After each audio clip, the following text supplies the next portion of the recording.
زمانوم زاهد داور دی د شمالي وزیرستان د کلی سره می تعلق دی.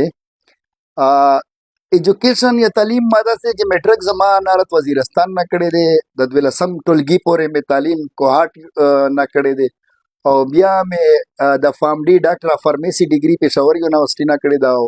ام فیل می خیبر میډیکل یونیورسيټي پېښور نه کړی دی. او اوس دې سره سره تعلیم سره سره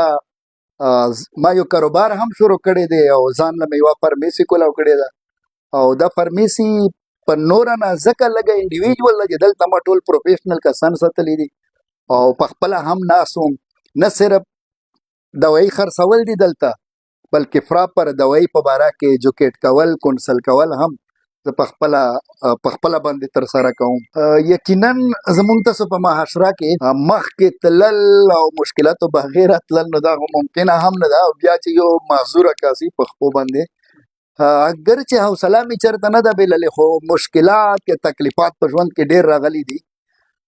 ځکه چې ما د 10مه پورې چې کوم تعلیم کړی، زه په د هدګاړي د موږ ته سوربانه په عام زبان کې ورته وایي، هغې کې به سکول ته وړم. اف اس سی ما په ویل چیر کې کړی دا، او په ټوله اف اس سی کې زما کمره چې کومه وه په هاسټل کې په 2nd فلور باندې وه، په سیډیانو به دغسې په کرشېدلو او په د خپړو باندې تلم. بیا فارم ډي ما پېښور یونیورسيټي نه کوله، نو 15 کلاسونه زما ټیچران ګواه دي په 2nd فلور باندې وي، او هره ورځ به په خپړو په د سیډیانو باندې تلم او راتلم به. نو ته سوچ که چې په خپړو یو کلاس ته ځې روزانه او ریګولر ځې، او ګرمي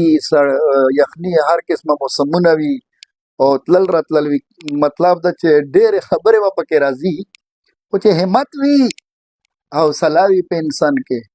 جذبه وي، نو هر څه کېږي ممکن.